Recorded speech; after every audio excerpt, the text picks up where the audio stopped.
Unspoken Issues. All right, we're heading to Prime Infinity on the shelf, September 21st, 1995. Our writer here, Gerard Jones, won't go into anything about him. Lynn Straczewski, though, is also on this, and he's been around since Prime number 1. According to Mike's Amazing World of Comics, he is going to ride this out till issue 4. He'll then do Prime Captain America and come back for Prime number 1, and that's the career for Lynn Straczewski as of June of 1996, according to Mike's Amazing World. A lot of these creators and contributors to these comics, when this event happens, I'm sure some of them are pretty excited. Hey, it's Marvel, and you're going to actually become part of a bigger company. And then by the end of the run, you don't hear from some of these guys anymore. It's kind of sad. And then we'll move on to John Statema. We've talked about him before as well. He gets involved with Malibu with Mantra number 8 in March of 94. Bounces around different Malibu titles for a bit. He gets heavily involved in the Black September event. He has 6 more credits after this. And then he'll do Iron Man Disaster in June of 1997. And then he knows he has no other credits after that. So he either moved on to do something different, but something happened to where he called it a career there at the end or the middle of 97. Inked by Philip Moy and Larry Welch, Lorena Mappa on letters, and George Cox III on colors. Before I get into this, it's Prime, it's Black September. What are your thoughts before you peel the cover open? Well, I knew before I read this because when I got back into Prime, it was around issue 7 or 8 of the Marvel relaunch era. And I think there were references to that to the stuff with Spider Prime and all that. So I knew before I read these what was going to be happening. I think this is the only issue that has Spider-Man in it, but he obviously takes some inspiration from Spidey into some of his future endeavors in that book. But again, a lot of these storylines were resolved by the time I got back into the Ultraverse stuff later. I revisited these once. It had been decades since they were published. Yeah. And just to make sure everybody is on the same page, this is Peter Parker, Spider-Man. They make a point to tell you that this event occurs prior to Spectacular Spider-Man. Oh my goodness. I don't have the... What was it? 229. So is that the issue where he finds out that Ben Reilly is around? It's the issue where Peter Parker hangs it up and says, you can take over Ben Reilly. He stops being Spider-Man again, and Ben Reilly picks the mantle up, becomes Spider-Man. The Dan Jurgens designed new Spider-Man costume shows up. Ben Reilly is Spider-Man for about a year before Peter comes back. Okay. All right, here we go. You ready for the synopsis? The story begins with Spider-Man swinging across New York's skyline, unaware that his actions are being watched by Kevin Green, the boy who would become Prime, or tries to become Prime is probably the best way to put it. Kevin envies the wall-crawler's steadiness and longs for the kind of strength that doesn't betray him. Stranded in this strange new Marvel world after the battle with Nemesis, Kevin feels powerless and adrift. His Prime form is incomplete, his confidence is shattered, and his attempts to transform often leave him grotesquely unstable, leaking green ooze instead of embodying the powerful Ultra he once was. His uncertainty only deepens when he clashes with soldiers and even the Hulk. This is prior to what we're seeing here, kind of in a flashback. He's still unsure of who he can trust or what role he's meant to play here. Kevin's chance to prove himself comes when the Lizard breaks free from military custody. In a chaotic encounter, he struggles to summon Prime, but collapses under the weight of his fractured powers, saved only by Spider-Man's timely arrival. Watching Spider-Man battle the savage creature with wit, resilience, and compassion, Kevin is both inspired and frustrated. Spidey embodies the steadiness he craves but can't sustain. Determined not to be a burden, he forces himself to transform again, this time into a horrifying Spider-Prime hybrid with extra limbs and unstable ooze pouring from his body. Despite his fear, he throws himself into the fight, trading blows with the Lizard alongside Spider-Man. As the battle rages, Kevin's unstable form pushes him to the brink. He refuses to quit, fighting for Spider-Man's sake even as his body deteriorates. The hybrid Prime form unravels, collapsing under its own instability until Kevin vanishes along with the lizard in a swirl of green ooze and energy. Left behind, Spider-Man reflects on the boy's courage, admitting he wishes he could follow, but knowing Kevin's struggle continues elsewhere. Kevin's fate remains uncertain, caught between worlds and between identities, but his determination to stand alongside his heroes marks him as one of them, even in his most broken state. So there you go. That is Prime Number Infinity. I give you the floor, Chris Armstrong. Of the four we've talked about here in this episode, I think this is probably the best one, although I like Ultra Force a lot. And, part of it is because it's Prime. I love him. It's also less confusing than a lot of the other books. We do know, based on what happens here, that Kevin Green has been shunted into the Marvel Universe after the big events in Ultra Force Avengers and the new Ultraverse that has been created. It seems like his Prime body is there with its own consciousness, living it up as Prime. He even references that there are gaps in his memory where he would have just been Kevin. Right. The feeling that I get is where Hulk is separated from Banner. That's the feeling that I get here. Like, Hulk has his own identity, and so Prime's flying around. This is a situation. I understand this feels familiar, and I agree with you 100% because it feels like we're in a setting that I understand. I know who Spider-Man is. I know who the Lizard is. Yeah. We got to be in the 616. This makes sense for Kevin to be here. Now we're saying, okay, this is where they're at, but they aren't explicit about it. And that's what I don't like, because I had no idea. Sure. I didn't know that the Prime form that we're following in this story was in a different Ultraverse. Unless they specifically stated it, I did not see it. The only reason I think that is because what kind of clues you into that is that, and again, this is because I've read Prime, there's these characters, including Fade, who are keeping up with what Prime is doing, where he destroys part of the Statue of Liberty. She's going to try and track him down. And we see Kevin Green's mom, who says she doesn't know where Kevin is. Well, I think that he's in a different universe. I really wish. But as somebody who's not super familiar with the world, which is the kind of person Marvel and Malibu should be trying to reach, and it's confusing. You should be able to say, you could be explicitly clear and say, in the Ultraverse universe, in the Marvel universe. But you could even just say, meanwhile, in the 616. Just something to let us know that these two worlds are separate, and this is where he's at. You just don't know what the setting is, and when the setting changes, you're still missing that one part. Like, okay, I know we're in a different spot. Am I still in the same world? You shouldn't be asking yourself that question. That should be something that's pretty clear. Maybe they did that on purpose. I understand there was a lot of promise here, but it was tough to keep things straight. I interrupted you. Please continue. I think we really only see the Ultraverse universe in these 2 or 3 pages. Prime kind of just goes into almost a rage and attacks the Statue of Liberty.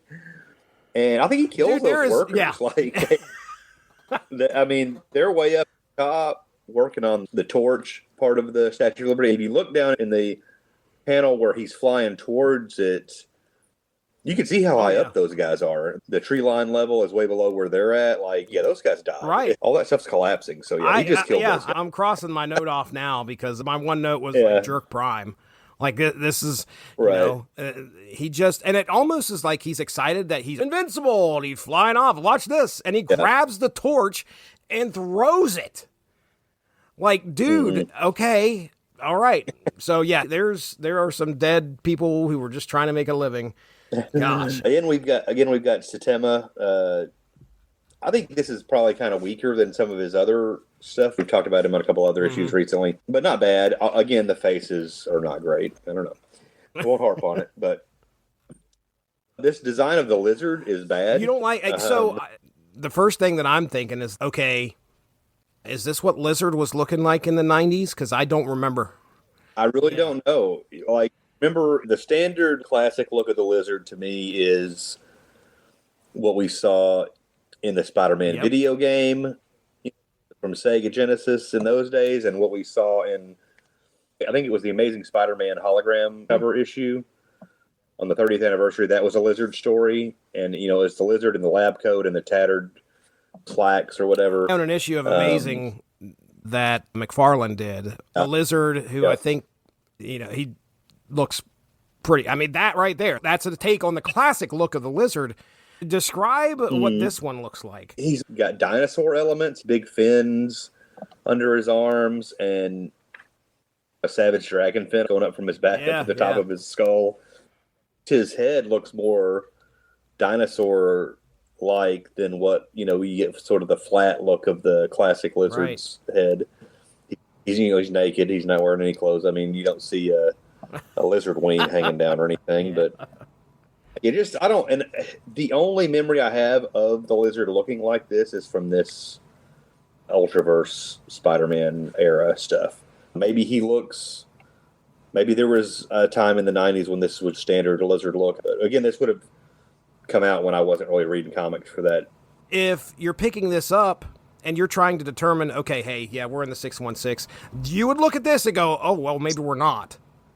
Because, are we dealing with another amalgam situation where they're pairing him with something else? Or are we in a different universe where the Lizard is going to look like this? It almost feels like they're intentionally taking steps to either confuse the reader, which I hope that that's not the case, but they want to separate themselves. Sure. Okay, hey, this is Marvel, but it's Marvel adjacent. I don't like it because I want them to go, the easiest thing is take the characters, let's put them in our universe, and boom, they're going to fight everybody. Let the new characters show up in contrast to the established Marvel characters. And you got Lizard here who looks like this. I'll probably end up finding like 8 issues of Amazing from this time period that have the Lizard looking like this, and this whole thing will get edited out. But either way, I'm right there with you. When I'm looking at this thing, I'm going, this does not, they call him the Lizard, he definitely doesn't look like the Lizard.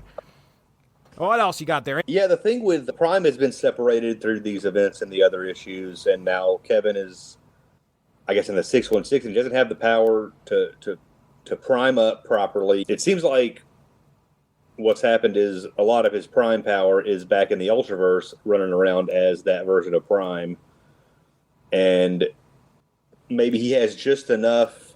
Looking at power levels, Prime is up there with the Hulk, the most powerful Ultraverse character, pretty much. And so he can't reach those levels. He doesn't have enough Prime juice or whatever to reach those levels. But he can get to a Spider-Man level of power, it seems like, with the Prime energy that he has. So that's what he does here. So we get another amalgam of a Spider-Prime. He's got this basically Spider-Man suit, but instead of the spider emblem on the chest, he's got the big Prime symbol and the gauntlets on his wrists and legs to give more Prime to the costume. But it's mostly Spider. I am kind of disappointed that the big splash page where we first see him as Spider-Prime doesn't have the extra arms. They put him in, because that's an element that really makes him a little more special, having those extra arms pop out. Yeah, that happens next panel. A little plorp, plorp, and then his arms pop out of underneath his other arms. Yeah. That's pretty much all I got. Kevin is wanting to help Spider-Man. Dude, you can barely talk. He's hanging on the Spider-Man's ankle. Like, take me with you. Yeah, but he does eventually prime up a little bit. Yeah, accidentally hit Spider-Man, which is pretty funny. As he's fighting the Lizard, he accidentally punches him in the face. The other couple things that I put down here was, stay down, Kevin. Just stay down. Stay down. Buddy, that's not Kevin Green.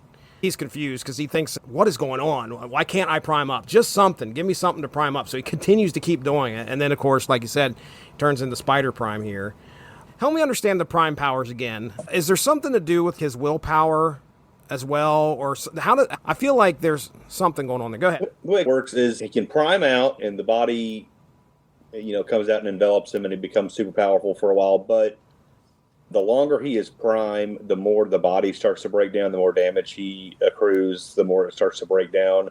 So it's got a time limit. It takes a while for him to recover once he gets out of that body and is back to normal. And it seems like in this case, the recharge isn't happening. He's just never able to get back to that level, and I think it's because a lot of that Prime power is over in the Ultra. Any explanation as to why he becomes Spider-Man? Is it just because he's inspired by him or something? Or yeah, because the initial Prime body is sort of one that he is based sort of on this character called Maxi-Man, which is a cartoon character he liked as a kid, that's super overdeveloped muscle-wise and stuff, and just like the idea of what a kid thinks a superhero should look like. And he becomes Rogue Prime for a while, where he has the leather and the spikes and stuff. When he becomes he's trying to be more of a badass Prime. Are you familiar with Prime? Which I don't know if Rogue Prime showed up in the cartoon. I feel like there was I could be wrong. I might be thinking of the comics, but I feel like Rogue Prime was one. There's another one where which one has the full face mask? Like the metallic face mask Prime? That's when he has to go into space. So I just about called him that. Like, certainly that's not what he's called. Yeah, Rogue also has the firearm scar because he had met up with him and been kind of inspired by him too, partially. So that's pretty cool. All right, well, let's go ahead and pick a panel here. What panel do you want? I'm going to go with early on page 3, the first panel, which is just Prime and Hulk going at it. It's a flashback to that issue of Prime versus the Incredible Hulk, or Prime and the Incredible Hulk, something like that. They had a brief scuffle, as the heroes tend in any situations. Yeah, that's a cool looking panel right there. I mean, it's Hulk and Prime going fist to fist here. Prime versus Hulk number 0. Oh, yeah, there you go. All right. I think I'll leave our readers to go ahead and have the Spider Prime reveal. They can have that. But I'm going to, our readers, our listeners, Lizard with the scared to death Kevin Green. So I'm trying to find the panel here. This is page 6. So it's definitely earlier in the issue. He just keeps trying to prime out, and Lizard hits him upside the head, then grabs him and has him in the classic Lizard holding you by your shirt. He's about to slash your face off or possibly eat it off, and then Spider-Man comes in. But anyway, there you go. It's a Lizard holding Kevin Green, who is, if it isn't for Spider-Man, he's dead. All right, well, there it is. Chris Armstrong, thanks for jumping in. Not feeling feeling a little under the weather. I know you are, but you powered through. You primed up. Podcast. Oh, yeah. Was inspired by Spider Prime. I love it. All right, man. Why don't you go ahead and hit him with the plugs? I do another podcast with my buddy AJ where we talk about movies. One is the Small Screeners, where we talk about direct-to-video and made-for-TV movies. I guess when this one pops up, we'll probably be about to release a Michael Jai White double feature episode. Talk about Blood and Bone and Don't Mess with Grandma, which is the 2B original that just released last year, or maybe earlier this year. For October, for Halloween season, we've got the 70s made-for-TV movie, Satan's School for Girls. Also, we do one called Because Movies, where we kind of just talk about whatever we want with less restrictions, and we've got a couple of Halloween episodes on that coming down the pike, including a little talk on the Scream franchise. So, all right. Ladies and gentlemen, check out the Unspoken Issues podcast. We're over 150 episodes right now. So if you want to check that out, it's out there on the Source Material Comics feed. 90s comics all the time. And we are still in the throes of going through Black September. We were just about to finish things out, so stick around. And then the Source Material Comics podcast, that's where it's comic books of any era. We are in the process of, we just finished up Darth Vader. Most likely that will be the last source material that's been out there. This is the 2015 Darth Vader series that came out from Marvel. Me and Mark had a good discussion on that. And then Snap material, where me and Evan Bevins get together and talk Marvel Snap, that fun mobile game for your mobile device, Marvel Snap. So if you like to hear just some discussion about that, we get a lot of things wrong, but we have a good time talking about it. So check it out. With that being said, that over there is Chris Prime. I'm Jesse Starcher. Have a good one. Stay on the lookout for more Black September themed episodes all September long in 2025, right here on the Unspoken Issues podcast.